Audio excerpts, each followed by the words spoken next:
Hello and welcome. Well, winter is definitely here, and there's nothing better than staying in and snuggling in with your little ones. And as we tend to spend increased time indoors during these cooler months, this naturally exposes us to greater risks of burns and scalds as we find ways to keep ourselves nice and warm. Now, I've got a question for you. Did you know that 80% of serious burns and scalds to young children actually occur in the home? It's incredible. Now, due to this, experts are urging parents and carers to be vigilant to reduce the hazards this winter, as it's definitely a time of heightened burns risk. And this call comes from Kidsafe as at the beginning of the National Burns Awareness Month, an Australian-wide campaign to raise awareness of the prevention and appropriate first aid measures for minor burns. And joining us today is Kidsafe South Australian CEO, Holly Fitzgerald, who's a national spokesperson for the campaign. Thank you so much for joining us today, Holly. How are you? Yes, good. Thanks, Rachel. Thanks for having us on. It's always great chatting to you guys. And well, firstly, as the national spokesperson for Kidsafe on this particular campaign, is this something that you're, I guess, like personally passionate about? Yes, yeah, definitely. Burns prevention. I've been with Kidsafe, with the organisation for over 14 years now. We're all about prevention. So we don't sort of work in the burns treatment space, but we certainly do work collaboratively with the amazing burns nurses and the burns surgeons at the major children's hospitals around the country, and the work that they do is absolutely amazing. So, we are passionate about the prevention side of things. We really, don't want children coming to the big paediatric hospitals around the country to be treated for burns. We know that burns are extremely painful. We know that, they require sometimes many years of treatment and operations that are extremely painful. And then, often children are left with lifelong disability and scarring. So we're in the business, Kidsafe's in the business of prevention. And look, when it comes to burns and scalds, prevention is absolutely key. And that's Kidsafe's vision and mission. That's what I'm passionate about from a work perspective, but Yes. also from a personal perspective. I've got a 16-month-old little boy who is very much active, who really has no concept of danger. So he's getting into everything. So, personally at home, I'm conscious about burns prevention, and at work, it's at top of mind for me as well. Absolutely. And like I was just saying at the start, it's hard to believe that 80% of serious burns and scalds to young children actually occur in the home, which is a lot. So can you just maybe give us a little bit of an overview as to what part of the home this generally occurs in? So, yeah, we know that the home is the most common location for a young child to be burned, with the kitchen being the most dangerous room of the house. That's where the majority of those serious burn injuries occur.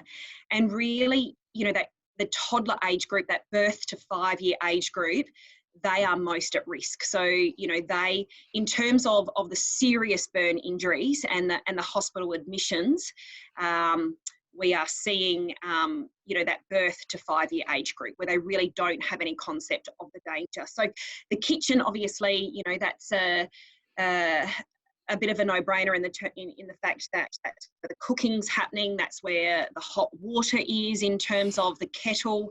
That's where we're using the microwave. So young children in that environment does increase the risk. The most common, I guess, ways that those burn injuries do occur, hot drinks, hot tea and coffee spills are a common one. Hot foods, instant type foods like your 2-minute noodles. You might boil the kettle, pour the hot water in to the cup. Microwaved foods, the microwave heats really inconsistently. So there's often hot spots in food if it's not mixed well and tested. That's another really common way. Even microwaving milk for bottles. If you don't mix and test, there can be hot spots in the milk that can cause burns in the mouth. So yeah, we do know hot tea and coffee in particular. So Scalds, hot liquid, hot foods are probably the most common way a young child will be burned in the home. We do know in winter as well, contact burns are really common. So that's heaters, barbecues, appliances, children, touching something hot and sustaining a contact burn that way. Those types of injuries, are more prevalent in the winter months, when we have our heaters on. So, restricting access to those hazardous environments is really important because, like I said, children of a young age, they don't understand that it's hot. They don't understand that they're going to hurt themselves.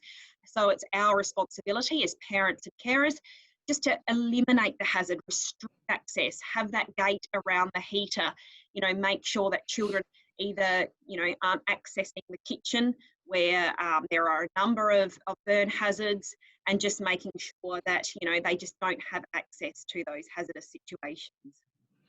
Even things like hair straighteners as well, would you say? Simple things like that, which you can sort of just have lying around, and although that's turned off at the switch, still the device itself is going to be sort of very, very hot. So do you see many injuries and hear stories about things like even like hair straighteners at all? Hair straighteners are very much associated with burn injuries to young children. Right. I mean, they can reach temperatures of well over 200 degrees Celsius. So, and you think about a hair straightener, they do take a while to cool down. Often there's a long cord that's hanging down that children sort of access or grab hold of and pull the hot, hair straightener onto themselves. So yeah, hair straighteners, and that's been a more a perhaps more recent emerging issue as hair straighteners, those types of appliances are becoming more and more popular. So yeah, hair straighteners, irons, still we see. Treadmills is another one that's more Treadmills. Treadmills. That's more of like a contact burn with treadmills. Yeah, so Wow. there there's various appliances around the home. So you think not just the kitchen, but bathroom as well. Hmm. And talking about temperatures as well, hot liquid at 60 degrees, is it that it only takes, is it 1 second to cause a third-degree burn to a child's skin? And water boils at 100 degrees. So there isn't a big variance, I guess, between 160 degrees, but it only takes 1 second to cause that third-degree burn. So do you think hot water, as you mentioned before, is, I guess, the most common sort of injury with burns in the house, in the home? Yeah, so yeah, hot water.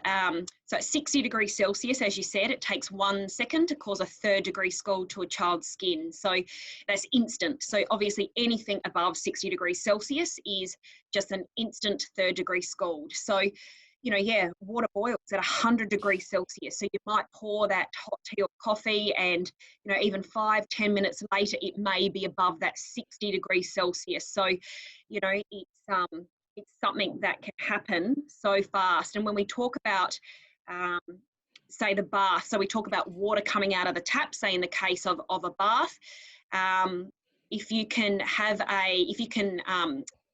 temper the temperature or reduce the delivery temperature of water in your bathroom, in your bath, to 50 degrees Celsius, that is a really, really successful preventative measure, because we know at 50 degrees Celsius it takes 5 minutes to cause a third-degree scald. So that's obviously enough time to react and prevent the burn injury occurring in the first place. So we encourage all parents to check the delivery temperature of the water in their bath where children will be bathing, and make sure that it does not exceed 50 degrees Celsius. That is really, really important, and that's an environmental measure that all families can do to reduce burns occurring in the home.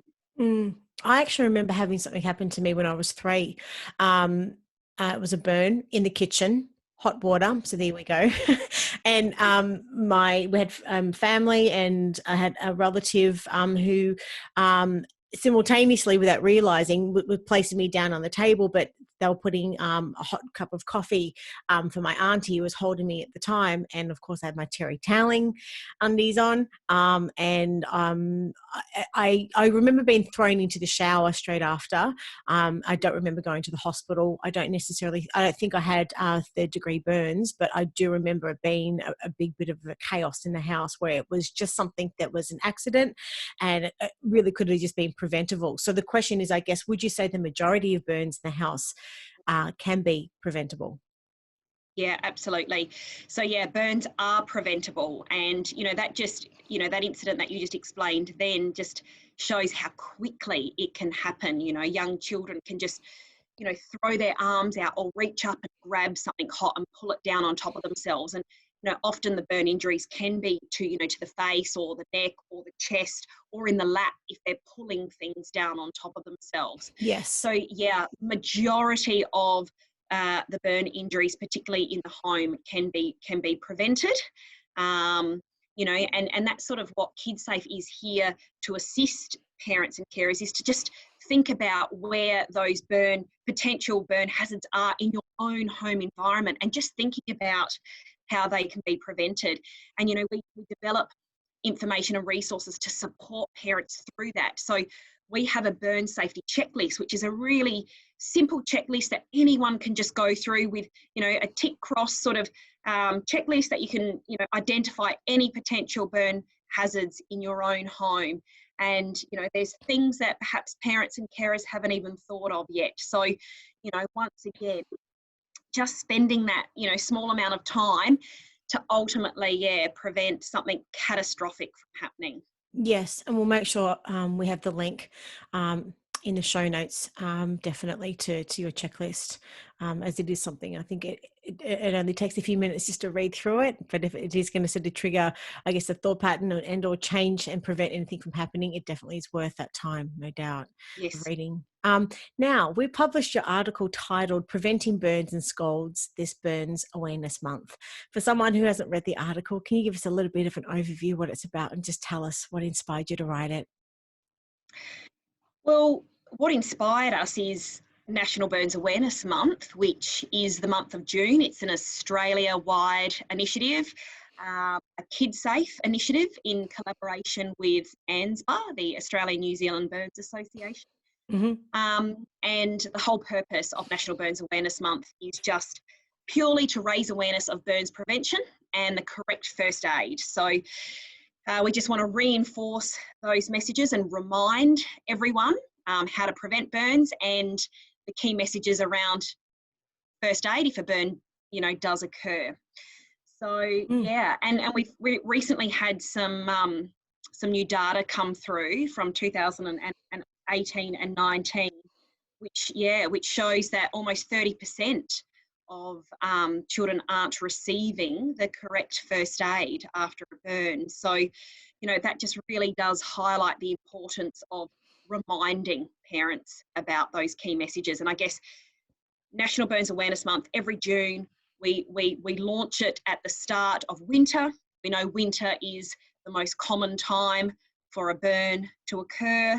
And yeah, we just really want to disseminate those important messages. So, And I guess and obviously, so sorry, go. sorry, Rachel, you go. No, I was just going to say, for those who may not be aware, really, how common are childhood burns, and I guess also how many of these children aren't receiving, I guess, the correct first aid treatment. Yep. So that data from the Burns Registry of Australia and New Zealand. So they just released some recent data from 2018-19. So yeah, over 900 children aged under 15 were admitted to a burns unit across Australia and New Zealand. Wow. So that's approximately 17 a week, and they are hospital admissions. So they represent the more serious type injuries. And yes, 17 a week to hospitals across Australia and New Zealand. And those numbers do remain relatively consistent from year to year. It's just one of those things that, the burn cause may change from year to year, but the overall numbers do remain relatively consistent.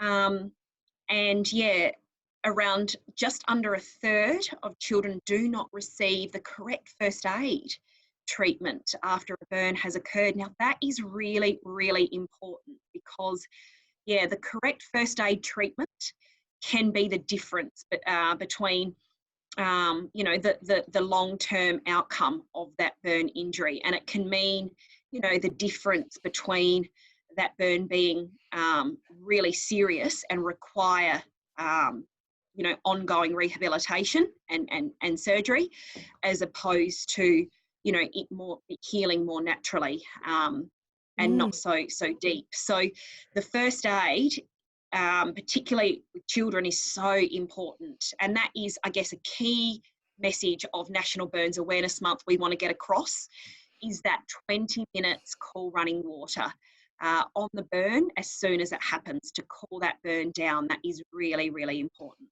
Yeah. So that's what parents should do if parents and carers do if a child does sustain a burn is 20 minutes with cold water. Yep. That's right. 20 minutes cool running water from the tap. So certainly do not put anything else on that burn. So, people think ice is helpful, or there's a lot of old wives' tales around oil or butter. Absolutely not. Those things can make the burn worse. Do not put anything on the burn. Just run it under cool running water. So not icy water, not cold water, cool running water from the tap for 20 minutes. And that 20 minutes is really important. So, and that, when we're talking about children and young children in particular, that can be difficult to have, a young children there for 20 minutes, keeping them under, the burn under the tap. But, that is as really important. And that 20 minutes, so not 10, not 12, not 15 minutes, but that 20 minutes cool running water from the tap. That's really great advice. Thank you for sharing that. And a lot of the other advice would naturally be in the checklist, which we're going to share the link to as well. Yep. Yeah. Yep. I was just going to say, is there anything else from the checklist that you want to share with us, or should we just share the link, do you think? Well, let's maybe if we just go through the first aid steps. We obviously spoke about the key that'd be great. Treatment, which is the 20 minutes. So, but first and foremost, we encourage the removal of any clothing or jewelry around the burn, if it's not, unless it's stuck to the skin. So do not touch it or remove it if it's stuck to the skin. Then we want to cool the burn down. So that's the 20 minutes cool running water. So no oil, no ice packs, no pack of peas from the freezer. No. The 20 minutes cool running water only. Just the water. Just the water. And then cover the burn with a clean dressing. And you need to seek medical attention, this is really, really important, if the burn is anywhere on a vital area. So the face or the hands or the feet or the lap or the genitals, you need to seek medical attention. Or if it's bigger than a 20-cent piece, anywhere on the body, you would administer the first aid, and then you would seek medical attention. Mm-hmm. And that is, they're the steps which are outlined on our website and on our checklist as well. So that information is readily available. I know we have magnets, first aid magnets, that clearly just step out the first aid practice. So most families, if they don't have one of those magnets on their fridge now, they can contact Kidsafe to receive one of those, and then that important information is forever, hopefully, on their fridge, and they can access and use that anytime they need to. It's a great reminder. Yes, I have one on my fridge actually, so thank you. And I look at it all the time. Now, as we mentioned at the start of the chat, the most common area for home burns is the kitchen.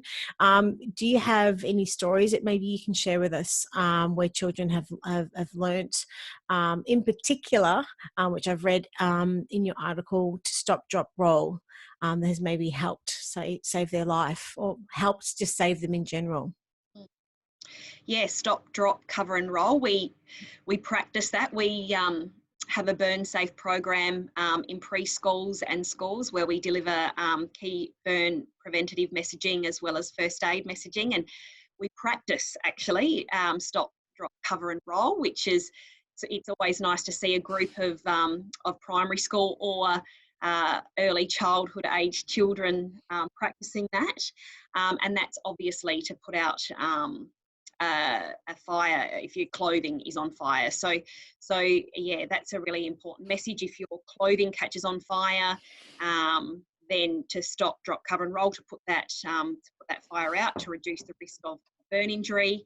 But in terms, going back to your question, Rachel, around the kitchen and incidents occurring, I think we mentioned before, in younger children, preschool age children, it's very much hot tea and coffee spills.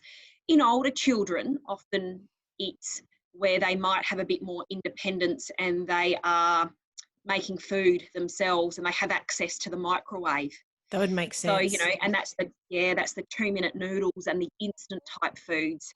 Just thinking about the microwave and where that's positioned, often that's positioned at a level easy accessible for an adult, but for a child that's reaching up. So often they're pulling things out and perhaps on top of themselves, if they're out of the microwave after they've heated up some food or beverage. So, that's another thing to think about. Also the oven, the contact burns with the oven heating up, and young children reaching up and touching or sustaining contact burns that way. That's another common one. And then obviously hot water from the kettle, jugs and kettles. So thinking about cords that might be hanging down where young children reach up and pull down on top of themselves. And then obviously just your hot drinks in a mug, even nursing young children. If you're drinking a hot tea or coffee, you might have in one hand and a child on your lap or in your arms. All it takes is for them to throw their arms out or lunge forward and spill the hot drink on top of themselves. It can happen so quickly. That's another really common way. So, when you think about all those things, and in winter, boy, do we love our hot drinks and our hot comfort foods, and that is why we see, an increase of those injuries during the winter months. Yes. And another thing I wanted to ask you about also are candles in the home. Being winter, we may tend to want to light them a little bit more, to have the ambience of being in and snug and warm. Is there, I guess, any specific advice that you have with regards to candles and I guess just ensuring that we're not having them as an increased risk for burns and scalds at all? So yeah, candles, certainly with young children, you need to keep them up high and out of reach so they're completely inaccessible. Once again, young children will be fascinated with them. They'll be drawn to them and want to touch them and access them and, put things over them. And then, in older children, who may be interested in them for different reasons, may be fascinated with fire and want to play with matches and lighters. We do see sort of that interest, coming through as they get a bit older. So just, making matches and lighters and candles, preferably inaccessible to children, have them up high or in a locked cupboard so that, children can't access them because, across all ages, they can be fascinated with fire and be drawn to it. So we just want to eliminate that risk altogether.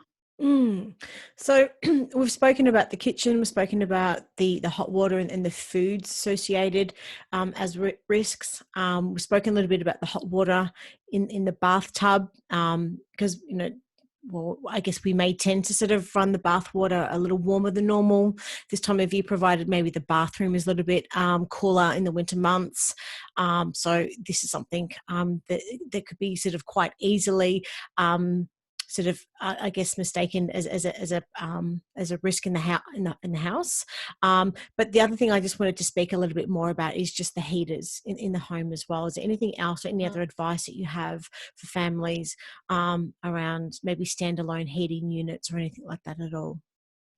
Yeah, so thinking about heaters in the home, and a gas heater or where there is sort of, direct heat or, and a flame or a hot surface, once again, you need to restrict access to that. And that can be by just, a barrier, just having some sort of barrier there to stop children from accessing it. But it's also, we can restrict access, we can supervise children to reduce the risk, but also it is about educating and informing children, teaching them about safety. Not just saying perhaps, no, don't go there, don't touch this all the time, but explaining why, learning about safety. Safety Yes. is a learned behaviour. So explaining, no, that's hot. If you touch that, you might hurt yourself, really hurt yourself. You might burn yourself and we might need to go to the hospital. So explaining the why, not just the no all the time. So, and that is very much, I'm going through that now myself with a 16-month-old, the hot and no, and, you can really hurt yourself if you touch that. So, that is part and parcel with the prevention and restricting access and providing supervision, but also teaching about safety. Yes. Another thing I wanted to ask about, not necessarily associated directly with burns per se, but it's just electric blankets and their safety in winter months as well. I just remember as a child also, Mum putting the electric blanket on as I was going to bed and it sparked a little bit. And that was straight, obviously sheets off, took it off, it was gone. Is this just something that we should be a little bit more vigilant around this time of year as well, provided if children do have electric blankets on their beds at all? Yes, obviously, with anything like that, it's just important to obviously buy, anything that's compliant with Australian standards, checking them regularly as well for wear and tear, because, like anything, it sort of deteriorates over time. So making sure, the mechanism, continues to work well, following the manufacturer's recommendations. Often there's a lot of safety information or safety warnings associated with those products. So just being sort of conscious and smart about the purchase of those products, making sure you're doing your research and you're informed about that, and then following manufacturers' instructions in terms of the safety aspects. That's really important, and that's certainly, applicable for children. Obviously, for young children, for babies and toddlers, they're not recommended. Obviously, that can increase the risk of overheating. So they're not recommended for babies and toddlers, certainly. But just following the manufacturer's instructions is really important. Yes, thank you for that advice.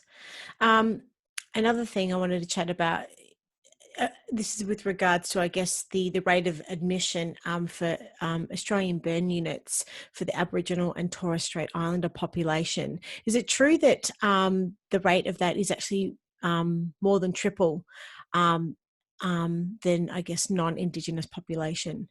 Is that true? So we do know that Indigenous communities are overrepresented in burn numbers. We do know that, and from a Kidsafe point of view, really important to have targeted support and information for those communities, which we do. And it's one of those things. Certainly, the numbers speak for themselves. They are much higher, and the causes, do for young children are very similar in terms of hot tea and coffee and spills, perhaps more fire-related burn injuries. I know we've just recently done a big campfire awareness campaign, and that was in the lead up to the June long weekend, because obviously everyone's back out camping. The campsites were full. We see an increase in burn injuries in relation to campfires over long weekends. We see that here at the Women's and Children's Hospital in South Australia. So we just wanted to highlight and reinforce those messages in the lead up to the long weekend. And the campfire burns are one in particular that really do rely on the parent and carer making sure that those injuries don't occur and that the environment is safe. So, just watching and supervising very young children around campfires, but also putting out campfires at night with water. That is the key message, and not sand or dirt, because often they continue to burn through the night and they're still hot in the morning. And that's when little ones often, get up, wander out of the tent and walk or fall straight into a still hot burning campfire. And those injuries are serious. They can be very serious. So campfires is another one to be really, really, really wary of. And that is watching young children, supervising them at all times actively. So having a responsible parent, watching children around the campfire at all times. But then it's also about putting that campfire out properly before everyone goes to bed, so that you can feel comfortable and confident that it's not hot in the morning when children get up and wander out. It's the same with those fire pits as well. There's a lot of those that we have now, and or fire pits and or chimeneas, or any sort of open fire in the house and or in the backyard as well. Would you say same thing? Definitely, those are very popular now, and for the backyard, and people enjoying, which is great, enjoying that sort of atmosphere in their own backyard, that camping sort of feeling, and certainly sort of doing that over the last few months when we've been at home more, setting up camp in the backyard, which has been lovely. But look, we know that, they have contributed to a number of burn injuries here at Women's and Children's in Adelaide. Once again, that is a really high risk environment when you've got, open fires like that and young children around. That is what, we would consider a high risk environment.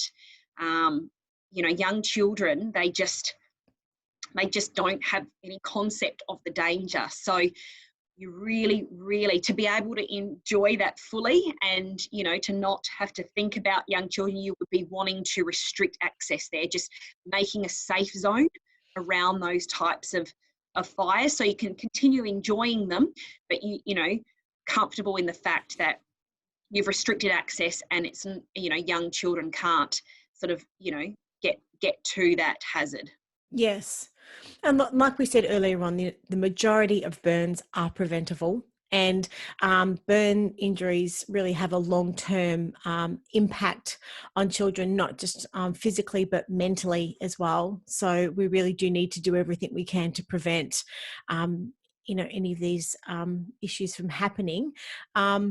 If you were to, summarize, your key points from our chat today and key messages for a viewer or a listener to take away, what would they be? So I guess the number one is, when it comes to burns, what the ultimate goal is, preventing them from occurring in the first place. So we do not want children to be coming to the emergency department with a burn injury, a serious burn injury. So we want parents and carers to think about their own home environment in particular, what could be a potential burn hazard, and take steps and measures to reduce that risk. So prevention is the key, and that's the number one message for National Burns Awareness Month. The second key message then would be, in the case of a burn occurring, that the correct first aid is administered, and that is the 20 minutes cool running water, and that can honestly be the difference. If that is done as soon as possible and done correctly, then that can have a significant impact on that burn and the long-term treatment and outcome of that burn.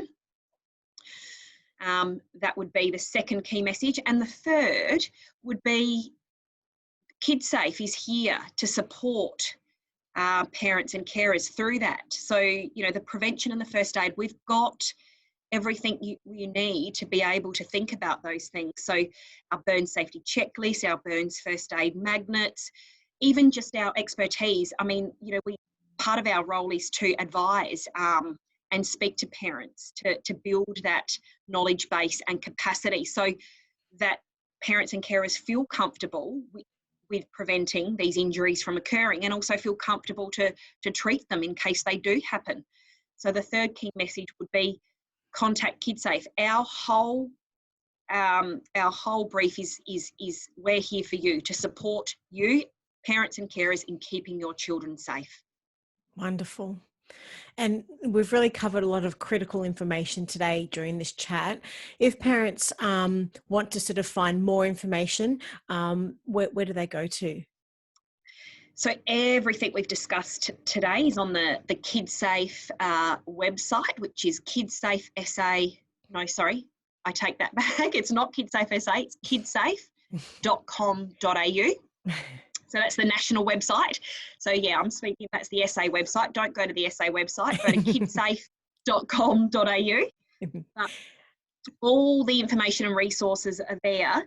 But I might just also add, during June, we have a number of resources and campaigns running. So for example, we have, we're delivering our Burn Safe program online for children every Wednesday during the month of June, and that's free. So that's our Burn Safe program that's specifically targeted to children aged 3 to 13 years. Can just register for that. It's interactive.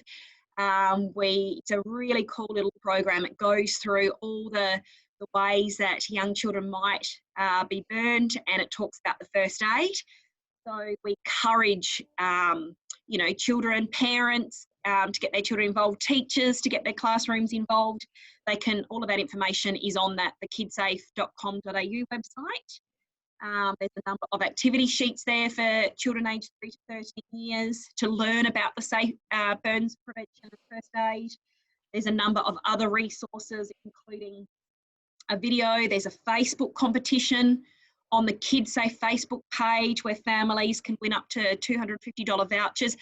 So there's a lot of ways to get involved in National Burns Awareness Month through Kidsafe.